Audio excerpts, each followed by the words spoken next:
Iván, encantado de recibirte en el programa Reto Siglo Muchas XXI gracias, estimado. para hablar un poco de cómo ves el panorama político, eh, qué, qué sentís con todo esto de la inseguridad. Hay un nombramiento de un nuevo ministro de seguridad. eh, es un cambio de fichas, posiblemente va a haber también un cambio dentro del ministerio, ¿va? O sea, Ujú. los viceministros.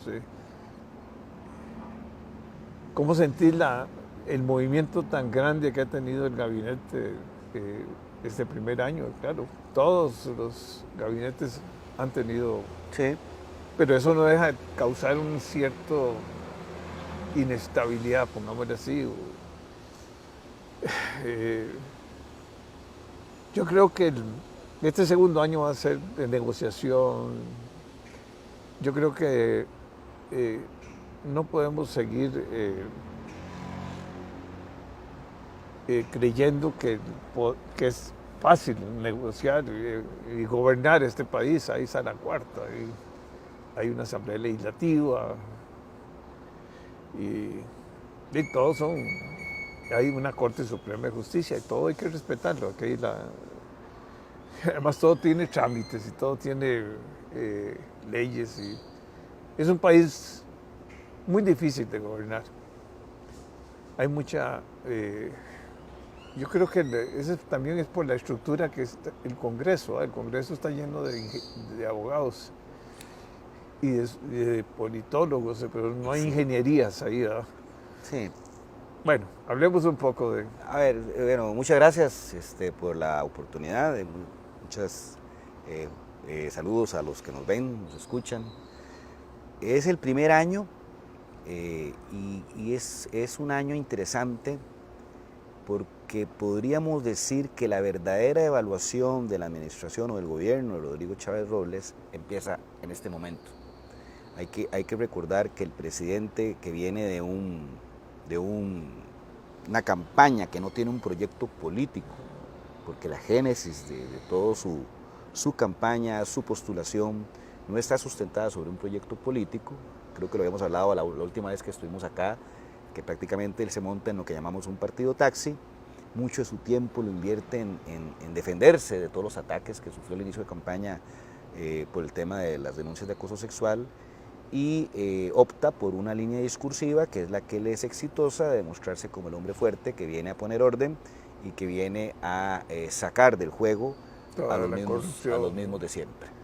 Este, ese apalancamiento en ese discurso, en un contexto país donde cayó casualmente caso Cochinilla y caso Diamante, que generó mucho enojo, y hay situaciones muy...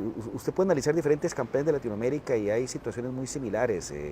Recuerdo la de Guatemala del 2015, que la fue liderando Valdizón todo el tiempo, y cuando se dio el problema de corrupción de la línea, del caso de la línea, que era el caso de contrabando en las aduanas, que el presidente Pérez Molina, junto con su vicepresidente Valdetti, terminan en la cárcel, el tema de la corrupción, el tema de la pasada de factura, la indignación de la gente fue tal que de un momento a otro surge Jimmy Morales y en 3 meses quedó presidente, con un eslogan muy directo, ni corrupto ni ladrón, lo recuerdo perfectamente.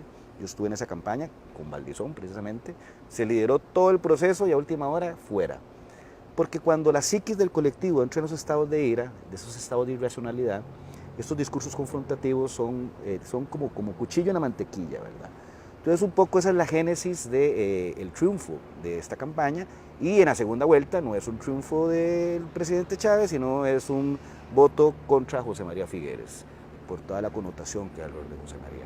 Entonces en estricta teoría no hay un proyecto político, no hay un capital político e inteligentemente el presidente lo que hizo este año fue construir su capital político. ¿Cuál es el capital político del presidente hoy? Su popularidad. No son ni sus proyectos, son como etéreos todos, ni sus logros, neto no hay. Si vos ves el discurso del 2 de mayo, el gran arranque del discurso es todo mundo me quiere, casi que ese es el gran logro, ¿verdad? Ya eso te grafica de cuerpo entero de que todo está apalancado ahí.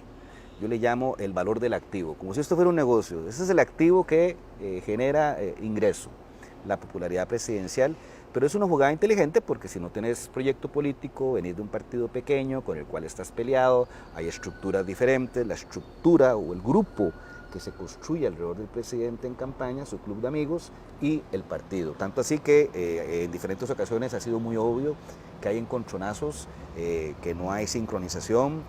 La presidenta, la dueña del partido, aunque a la gente no le guste, pero todos los partidos tienen un dueño. Aunque hablen de democracia y somos muchos, no, siempre hay un dueño. Fabricio es el dueño de la República, Eli es el dueño del PLP, Luz María Alpizar es dueña del Partido Progreso Socialdemócrata. Por eso cuando le meten el voto de censura a los diputados y todo este show, es risible, ¿verdad? Simple y sencillamente no han podido negociar ni desplazarla y sigue teniendo el control del partido. Por eso se separa. Y la deuda política. Y la deuda política, 800 millones de razones, para no dejar el control. Entonces, lo que hacen es organizar algo por aparte, el Partido Pueblo Soberano, que no ha sido exitoso, tiene sus problemas. Ahí resucitaron al partido de Adrián Turrialba, que es el ADN, Agenda Democrática Nacional.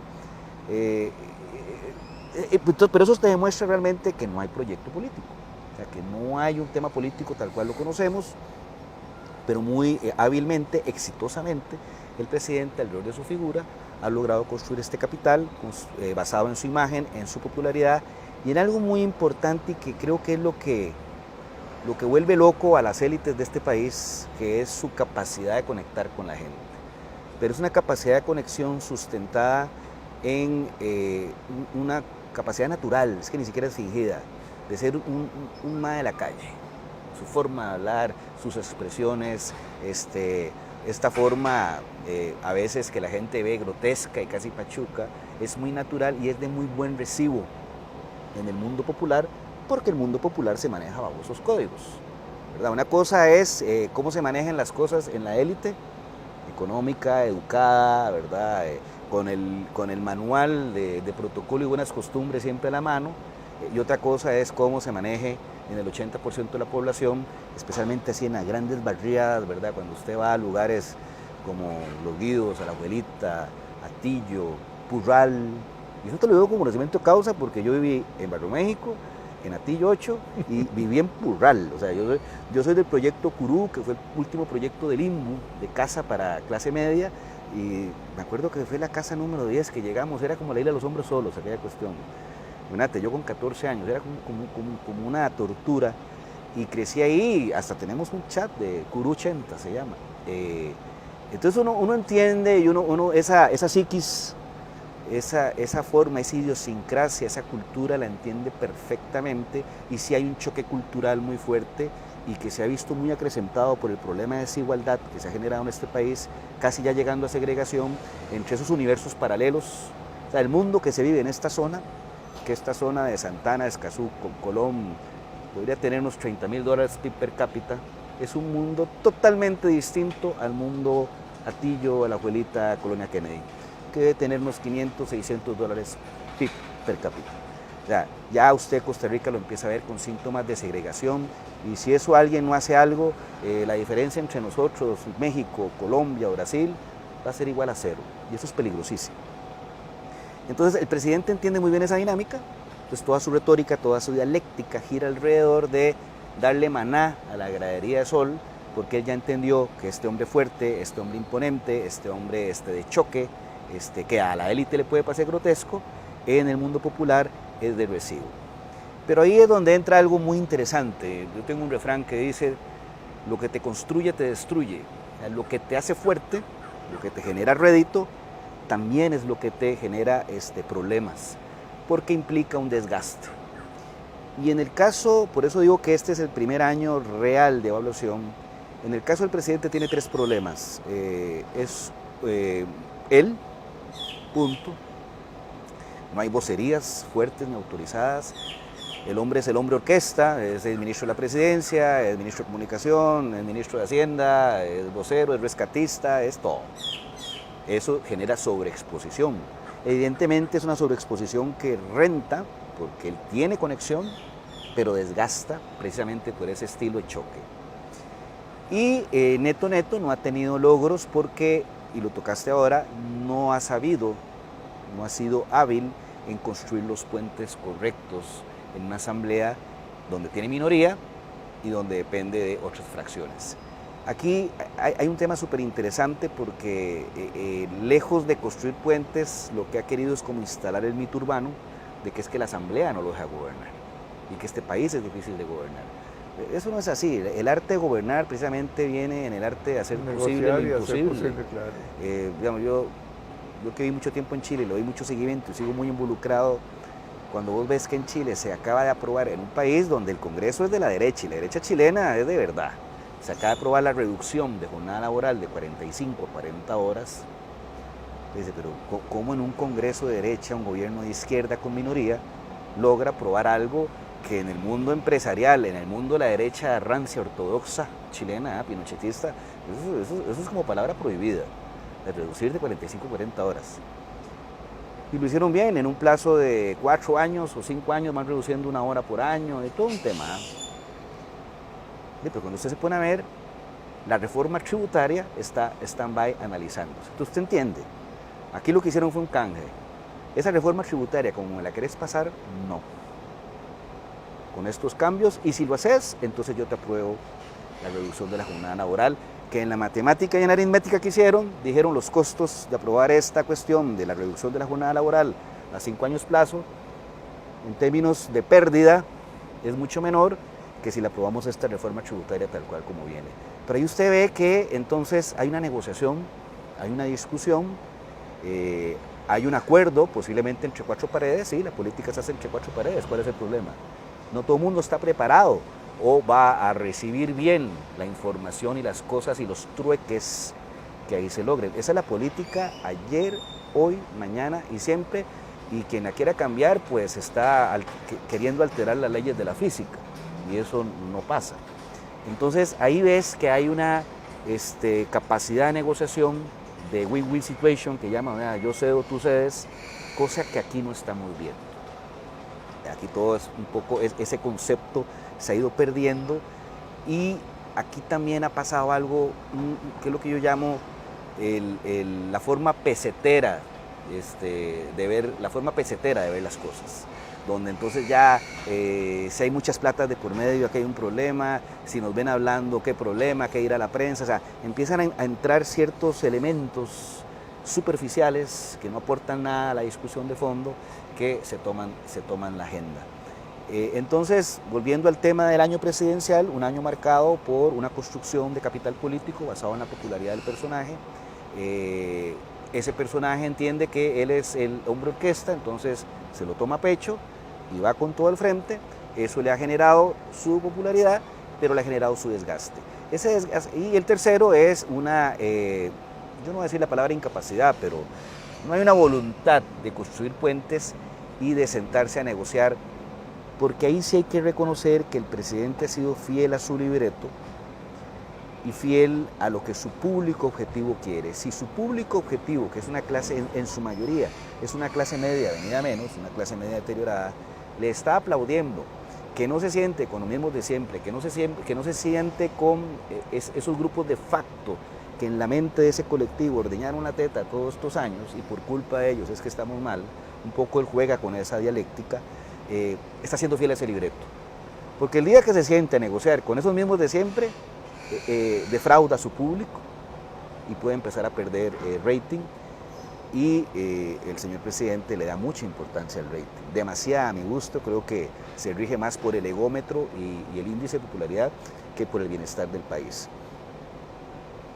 ¿Se ha desgastado? Sí, y en eso creo que el estudio que lo demuestra más claro es CIEP. Nosotros estamos haciendo ahora uno en la calle de 2.000 personas a nivel nacional, cuestionario cara a cara, porque yo creo que los cuestionarios ya de cierto tamaño, de cierta extensión, ya el teléfono es contraproducente, te empiezan a responder cualquier cosa, y nos está dando muy parecido.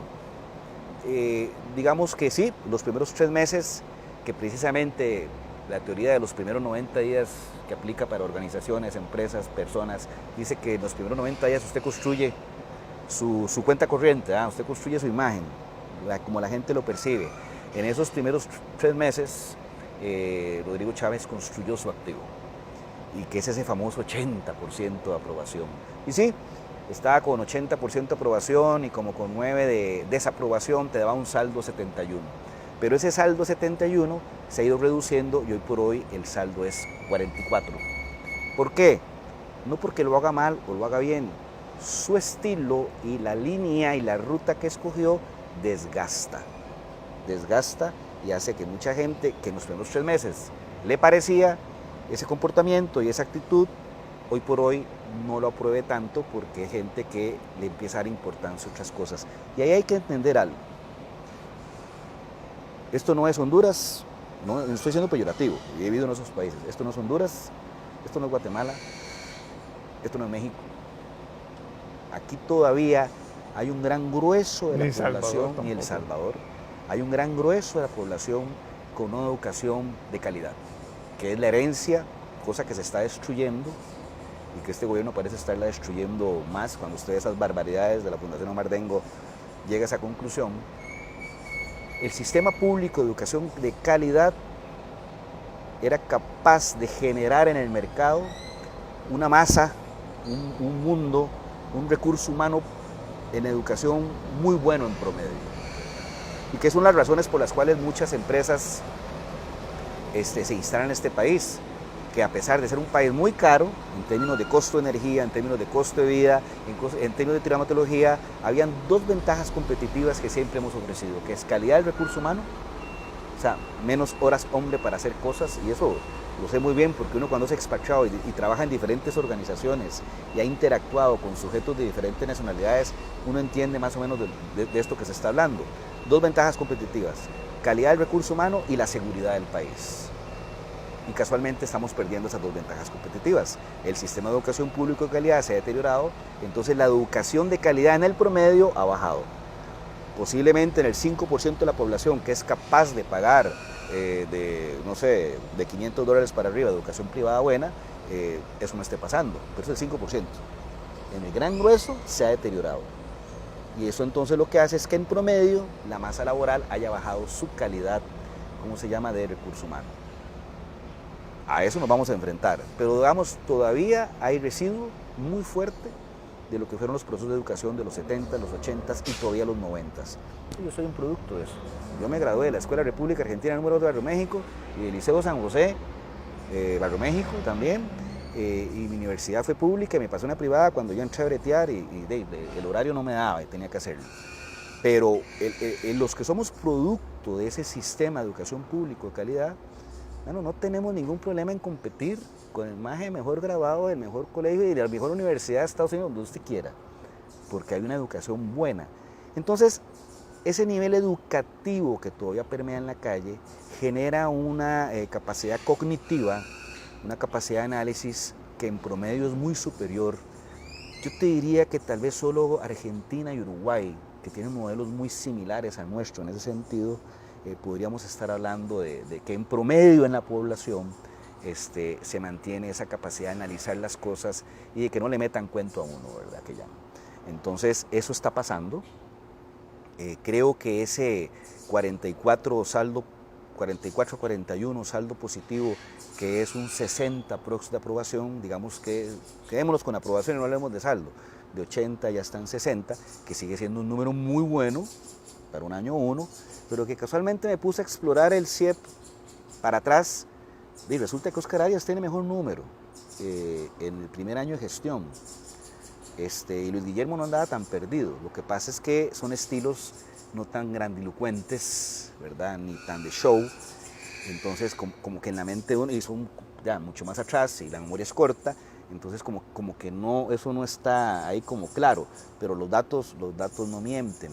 Entonces, digamos que del 80 bajado al 60, tiene un saldo 44, y entra algo muy importante, Jorge, que es lo que yo llamo la medida espacio-tiempo. La medida espacio-tiempo es que a todos nosotros nos evalúan dependiendo del espacio-tiempo donde nos ubiquen. Entonces, si vos entras a bretear a un lugar nuevo y llevas 3 meses, es que lo está haciendo mal. No, pobrecito, déjelo, está empezando, tiene 3 meses, lleva 6, 7, el mismo cuento. Pero esa lógica cambia totalmente cuando tenés un año. Porque la palabra un año mentalmente, de acuerdo a la teoría kantiana, te ubica en el espacio-tiempo, te hace razonar distinto, porque un año es un año es una medida de tiempo ya más tangible en la cabeza y que ya entra en el mundo de mucho tiempo. La palabra meses entra en el mundo de todavía es poco tiempo. Entonces el presidente... Dale chance. Exactamente, dale chance, pobrecillo, está empezando. Entonces el presidente ya entró, cumplió el año, digamos que ha cumplido su expectativa, porque también hay que entender otra cosa. Las cosas son buenas o malas dependiendo con qué se les compare. En esencia, lo bueno y lo malo casi que ni existe. Existe la comparación y de ahí la conclusión. Nosotros hicimos este mismo estudio que estamos haciendo ahora hace un año, exacto. La semana pasada se cumplió hace un año y lo hicimos para entender cómo estaba saliendo el gobierno saliente, que es el de Carlos Alvarado, al cual lo traíamos traqueado, hicimos 20 estudios durante su periodo para traquear el país. Yo te puedo decir que Carlos Alvarado, después del combo fiscal, no levantó cabeza y lo terminó de rematar la huelga de los transportistas y los estudiantes en junio del 19, que derivó en la salida de Edgar Mora, que era uno de los ministros más emblemáticos de la educación, y terminó ya sacando a Rodolfo Pisa del Ministerio de la Presidencia. Ahí lo terminó de rematar y nunca más levantó cabeza. Son dos antítesis. O sea, si Chávez se ha movido entre el 40 y 60 de saldo, Carlos se movió entre el 50 y 70 de saldo, pero negativo, siempre, a excepción del periodo de pandemia, donde tuvo un premio porque se le premió bajo la teoría del miedo que se implementó en este país, que nos estaba cuidando, pero después de 3 meses, eso fue marzo, abril, ya en mayo el miedo empezó a desplazar de que nos estaba quebrando y ahí volvió a caer. Entonces cuando vos venís entrando y la comparación es esa, casi que aplica el racional, es cualquier cosa que entre es mejor que eso, y esa cualquier cosa a esa personalidad, a ese sujeto que todavía no se le conocía tan bien, se le conocía como candidato, se le da una expectativa muy fuerte, y he de decirte que los números con respecto a expectativa de que lo haría bien, que es lo que Costa Rica necesita, que es el cambio que Costa Rica necesita, etcétera, etcétera, son muy parecidos a lo que estamos obteniendo un año después en cuanto es valorado hoy. ¿Qué te quiero decir con esto? Que básicamente el hombre hizo el check, cumplió la expectativa. Es mucho mejor que el gobierno anterior, 65% de la gente dice, pero por 1000 es mejor que el gobierno de Carlos Alvarado. Cumplió ese check, cumple el check de que es mejor, cumple la expectativa de que lo va a hacer bien, etcétera, etcétera. Ahora sí, empieza esto. Y entonces el tema se va a volver más racional en términos de los proyectos, las soluciones, y empiezan a jugar cosas más tangibles, más reales, más en blanco y negro, volviendo a esta teoría del espacio-tiempo, como lo es la seguridad, como lo es el desempleo, sigue siendo un problema, aunque lo traten de maquillar, porque en esta vida en política uno siempre trata de maquillar los números y acomodarlos a su beneficio, de que bajamos del 12 al 11.3. Y la revaluación. Sí, del 11, pero fue porque casi 25.000 majes dijeron ya no buscamos más trabajo, se obstinaron, entonces salieron de la fuerza laboral y eso genera una reducción de la torta. El tema del tipo de cambio, que esa cosa es una barbaridad, o sea, entonces ese discurso que un montón de familias con préstamos en dólares se benefician es una falacia, porque si acaso el 20% de la población está opera en términos de dólares, la gran mayoría opera en colones. Y aumentaron los intereses. Con préstamos en colones, entonces al estar el interés alto, esas cuotas se han disparado y hay una fila de personas a punto de entrar en el incobrable, o en Amora, que llaman. Entonces, no es tan así. No es tan así. Es un año duro, donde ya va de una base más realista, donde hay cosas más concretas. Ha logrado bajar la inflación, que es ha logrado bajar la inflación, pero el ajuste fue muy duro también. Sí, pero es una cosa interesante, porque digamos, yo siempre voy a la Feria del Agricultor todos los domingos, a la de Zapote. Mi esposa se enoja conmigo porque dice que es una pesadilla, porque yo duro 3 horas, hablo con todo mundo, ya uno lo conoce, ni unas tertulias, y más si se mete el tema del fútbol. Yo soy herediano, entonces los bullying son, ¿verdad? Son violentos. Los bullying son violentos. Entonces, el precio de los alimentos, y los números no mienten, es una inflación que llegó a estar en 25%, la inflación de alimentos, grande en 15%, es carísimo. En los quintiles 1, 2 y 3, alimentos y transporte, los pases, ni siquiera hablemos de carro, los pases, pueden ser el 50% del presupuesto familiar, 60% en el quintil 1. Entonces, ese incremento en precio en esos rubros tan básicos es un golpe muy fuerte. El papel aguanta lo que le pongan. Sí, que la fórmula diga que la inflación bajó a 5 porque entonces la energía, y con este tipo de cambio, la factura petrolera evidentemente bajará, la factura eléctrica evidentemente bajará porque el ICE tiene su deuda en dólares, ¿verdad? No la tiene en colones.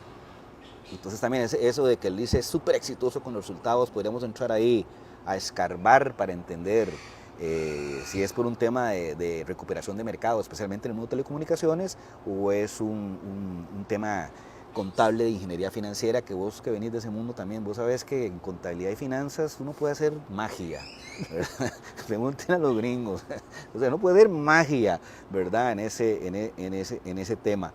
Entonces, neto, el costo de vida, esa inflación, la inflación es un concepto etéreo para la gente. Realmente a la gente lo que le importa es si los pases no subieron, si la factura de supermercado o de la feria no es 10, 15, 20% más cara, o sea que el tomate ojalá no sube de precio, que estuvo en un momento que era una barbaridad comprar tomate, papa también. Ahora los limones son impagables, ¿verdad? El aguacate ni te digo, o sea, eso es lo que realmente a la gente le duele. ¿Ah? Entonces si usted es un ciudadano que vive en Atillo 8 y todos los días matan a alguien, usted ya no se siente seguro y trata de estar guardado en la casa a las 8 de la noche, va a la feria, a la de Atillo, que a veces voy, la que está por un centrillo comercial ahí en Atillo 2, y le sale todo, ya se la cuenta, es 20, 25% más caro. En su casa solo alguien está trabajando y hay 2 que están parqueados por el tema del desempleo. Eso no pinta bien, pero ahí es donde entra lo curioso de todo esto. No es lo curioso, tiene una lógica. Y tiene que ver con el arte del presidente y la inutilidad de la oposición con respecto a contrarrestar esto. A pesar de todo eso, que usted está parqueado sin brete, que andan matando gente en el barrio ahí a diestra y siniestra, que usted su calidad de vida y tranquilidad se ve deteriorada porque ya tiene que guardarse tarde, ya el ocio y el entretenimiento se perdió, etcétera, etcétera, que los alimentos le salen más caros, que usted está ahí en la esquina, usted sabe que ahí venden droga y usted no puede meterse ni decirle nada, como decía el exministro Torres, ¿verdad? Ir a negociar con el tipo, ¿qué negociar? Nada, la negociación es déjeme vender y aquí no pasa nada. Puro Manzanita en León 13, ¿se acuerda? Que tiró aquella mansión y nadie dijo nada. También hay que entender que en las comunidades populares el narco y la religión han tomado el espacio que la política y la asistencia social abandonó. Entonces el narco del barrio protege, reparte, da trabajo, entonces es protegido por la comunidad. Por eso los grandes narcos mexicanos, colombianos, es impresionante, por más plata que hagan nunca abandonan su barrio. Primero hay un sentido de pertenencia y segundo hay un sentido de protección y hay un sentido de comunidad, de pertenencia. Eso es parte de los trabajos de inteligencia que quien esté en seguridad tiene que hacerlo. Esto no es un tema ir a hacer, asegurar garrote y agarrar, no, es un tema más profundo porque está arraigado en esas cosas. Entonces vos sos un sujeto que viviese en un contexto de esos, que la lógica diría que entonces tu desaprobación al gobierno debería ser altísima, y no lo es. No lo es. Dice, no, lo está haciendo bien. ¿Por qué? ¿Por qué? Bueno, hay una razón muy sencilla, porque hay un relato que se ha ido instalando y que fue un relato que inició el Partido de Acción Ciudadana, por eso yo siempre he dicho que este gobierno está recogiendo los frutos de los 20 años de terror y de destrucción que sembró el Partido de Acción Ciudadana. Es como una especie de otonismo 4.0, le llamo yo, de que la culpa de que estemos mal es porque un grupo, y en ese grupo metamos partidos políticos, empresarios, saquearon el país, ordeñaron la tierra, se lo robaron todo, hicieron negocios a partir de la política. Entonces lo que se ha instalado en el imaginario es lo peligrosísimo, porque ese es el principio para justificar hasta golpes de Estado. La esperanza y la solución, o sea, que hay trabajo, que el narco ya no está ahí, que la seguridad funciona, toda la solución parte por si ese grupo, esa élite es eliminada. Si es eliminada, entonces el Mesías y su club de amigos son los que traen la solución y traen la redención. Esto es peligrosísimo, porque eso es caldo de cultivo para muchas cosas. Chávez es todavía decente, o para que se le ocurran cosas raras, pero ese mismo escenario en un contexto con otro sujeto, y no voy a decir el nombre del sujeto porque después me demanda, pues puede ser otro Ray. Esa es la lógica que está privando, donde el sujeto está jodidísimo por todo lado, pero aprueba porque compró el relato del personaje. Casi que es como la Revolución Cubana, esos majes siguen, o sea, todo se está cayendo, pero siguen en revolución. El concepto de la revolución es que la revolución es un proceso histórico en el tiempo en el cual tenés que aguantar, pero cuando la revolución gane, todo va a ser maravilloso. Y nunca fue maravilloso. No, porque parte del timo, parte del arte es mantener la expectativa, mantener oigan la palabra correcta, la esperanza. O sea, alguien me preguntaba un día, pero la gente tiene esperanza. Sí, ya la esperanza está instalada. La esperanza es que saquen del juego a los mismos de siempre. Y a los mismos de siempre los ponen con nombre y apellido inclusive.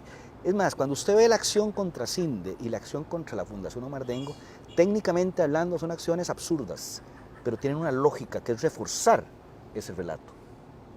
Estoy sacando la finca Liberación de un amigo de nosotros, ¿no?, que es de Liberación, y estoy sacando la caja chica Liberación, que es la Fundación Omar Dengo, donde está fulano de tal, estuvo mengano de tal, estuvo sultano de tal.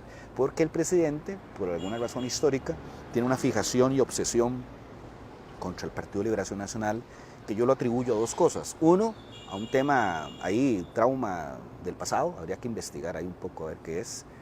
Y la otra es que en esencia él sabe que es el único proyecto político, el único proyecto de oposición, porque es un partido con vocación de poder. La gente dice es que está muy mal porque se están peleando y estos no quieren salir. Los partidos con vocación de poder se caracterizan por sus luchas intestinas. Ve al PRI, México, la UDI chilena, el Partido Liberal en Honduras, los dominicanos, o sea, los partidos con vocación de poder, como hay poder, los cuchillos son todos los días, y está bien, y es sano, y es parte del combustible de un partido con vocación de poder. Lo que pasa es que tienen que resolver un tema de identidad y un tema de estrategia política con respecto a cómo hacer frente a esta situación. Pero el presidente Chávez sabe en el fondo que el único partido que puede ser su contrincante de verdad para no tener la continuidad en el poder como proyecto, o sea, no se puede elegir como persona, pero como proyecto, poniendo un delfín, que pareciera ser Luis Amador, puede tener la continuidad del 2630. El único partido que le puede competir en eso hoy es Liberación Nacional. Entonces, la estrategia de matarlo, desgastarlo, vilipendiarlo y seguirlo posicionando, como lo hizo el PAC, es que es la misma receta. Y lo que me sorprende es que si ya el Partido de Liberación Nacional pasó por los horrores de esa receta y se defendió mal, hoy por hoy como que está secuestrado por eso, ¿verdad? Pero es el único partido que le puede hacer frente. Entonces, esa agenda, ese relato de si aquí matamos a esta élite, si aquí sacamos a estos que se lo han robado todo, llámese, como repito, partidos políticos, empresarios, líderes, prensa canalla, etcétera, etcétera, el país se dispara y se dispara con nosotros. ¿Quiénes somos nosotros? Yo, presidente, y mi grupo. Que eso de mi grupo es un poco etéreo, ¿verdad? Es un poco ahí, pero usted sabe que hay nombres y hombres ahí ya instalados. Casi que vamos a estar en presencia de una lucha de élites. Dice la teoría de que las crisis de las sociedades son las crisis de sus élites, porque la élite tiene un efecto piramidal cascada hacia abajo. Vamos que élite no es un tema económico, tiene que ver con pensamiento, tiene que ver con influencia, tiene que ver con la academia, tiene que ver con un montón de cosas. O sea, para ser élite no necesariamente tener dinero. Hay gente de muchísimo dinero que no está en la élite. Y hay gente que es limpia y que está en la élite. Es un concepto más sociológico que material. Vamos a estar en presencia de eso. Y eso es muy complicado porque, de nuevo, y esto no me lo estoy inventando yo, es teoría sociológica, real. La crisis de una sociedad es la crisis de sus élites. Y estamos un poco en presencia de eso. Por eso este va a ser un año muy interesante y es para mí el verdadero año de evaluación de la administración Chávez Robles. Bueno, Iván, ojalá estés equivocado en algunas cosas. No quiero ser dramático ni quiero ser pesimista. O sea, es la cancha de juego, de nuevo. Voy a poner un ejemplo. Y lo pongo reiteradamente, pero es que para mí es muy ejemplar. Ve lo que está pasando en Chile. En Chile ganó un gobierno de izquierda, y no izquierda, ¿verdad? Radical. Fuerte. Muchacho joven. Maje Boric, a quien aprecio mucho, 35 años, con un pasado que sus inicios casi que era anarquista, con un discurso, su grupo, su proyecto político, el Frente Amplio, que tiene apenas 5 años de existencia y ellos tienen 10 años de estar siendo protagonistas en todo esto. Es un proyecto de refundación. Cuando hablo de refundación es el modelo actual fue un modelo de la dictadura, la concertación lo que hizo fue administrar ese modelo, aunque fue de izquierda. Lo que hemos vivido son 30 años de desigualdad, inequidad, bla, bla, bla. Entonces, el conglomerado que gana es ese partido o esa coalición con el Partido Comunista. El Partido Comunista chileno sigue siendo los más fuertes del mundo. De hecho, ahora en la última votación constitucional el domingo, fue el partido individual que sacó más votación, proporcionalmente hablando. Un partido muy fuerte, muy disciplinado, muy claro en lo que es el trabajo político. Pero ¿qué dijo la oposición? No, que refundación ni que nada, weón. Aquí nos defendemos. Y aquí vamos, que los alumnos, así dijo Kast de este grupo, los alumnos en práctica no nos pueden decir cómo hacer las cosas. ¿Por qué alumnos en práctica? Promedio de edad 34 años. Ahí van a decir adultocentrista, comentario, Kast es así. Y Kast se dejó decir que para ¿cómo se llama?, evitar la migración en el norte, porque el problema de seguridad de Chile lo atribuyen a los migrantes, no habló del muro de Trump, pero habló de construir una zanja grande para que nadie pasara y el que pasara se fuera ahí. O sea, estamos hablando de un tipo de esa estructura mental. ¿Y dónde lo han llevado? Perdió el plebiscito constitucional el 1 en septiembre pasado, perdió el del domingo. ¿Y él qué ha hecho? Acercarse a los mismos de siempre, casi que en un plan diciendo, ya me di cuenta que otra cosa es con guitarra. Una cosa es lo que yo soñé y otra cosa es la realidad. Y otra cosa es gobernar. Venga. Y entonces de un gabinete promedio de 34 años, ya estamos pasando a un gabinete promedio, ya con gente de 60, exconcertación, un montón de gente y negociaciones que en el pasado era imposible pensar porque los habías vilipendiado, los habías denostado, los habías golpeado, los habías perseguido, y tiene la madurez política y la estatura, a pesar de tener 35 años, de decir, mi diagnóstico no era el correcto. Y mi diagnóstico no era el correcto, necesito ayuda, porque primero el país. Yo espero que ese sea el racional que se dé este año. Claro. Entonces no quiero ser dramático, simplemente me toca hacer el diagnóstico. Pero si hubiera una vía de solución, si esto entra en una dinámica compleja, confrontativa, que lo estoy empezando a ver. A la pregunta, este era el cambio que el país necesitaba, está 50-50 la respuesta. Allá empieza a sentirse una especie de bandos, los anti y los pro. Yo espero que la conclusión sea una concertación, una conciliación y hablar de un proyecto país y no hablar de persecución de gente, no hablar de que se lo robaron, no se lo robaron, que es, no es, y hablar en términos más positivos, más constructivos, atender los problemas de fondo, como lo es esta crisis de seguridad, que nos va a llevar a un promedio perfectamente el otro año de más de 20 por cada 100.000, ya muy parecido a Guatemala vamos a andar, que nos solucione de una vez por todas y entender cuál es esa ruta de la educación, que hasta el momento no veo ruta, lo que veo ruta pero contravía, ¿verdad? Que entendamos muy bien cuál es el modelo de desarrollo que va a permitir la reactivación económica, cuál es la política con respecto al agro en un mundo, en un contexto en el cual el tema de seguridad alimentaria se vuelve crítico, ¿verdad? Y que no tenga la comida para autoabastecerse la va a pasar muy mal o le va a costar muy caro. En fin. Hay muchos temas. Hay tantos temas de fondo y qué es lo que aprieta realmente el zapato, que siento que le invierten tiempo a otras cosas que no son. Efectivamente hay que conciliar, hay que buscar acuerdos y hay que vivir. La política es eso, es una negociación continua y escuchar. O sea, no puede ser que uno crea que solo uno tiene la verdad. Así es. Escuchar y creo que sacar de la discusión la venganza, la sacada de clavo, ¿verdad? La revancha. Yo creo que eso es lo que está contaminando. Todo lo que pasó aquí, todos eran... Sí, lo cual, yo ayer hablaba con don Oscar Arias, que para mí es el gran estadista de este país y que es un hombre que sí puede mostrar grandes logros y el mundo así lo ve. Y fehacientemente ahí está, con un premio Nobel y este otro premio por el tema de las armas, la premio a nivel global.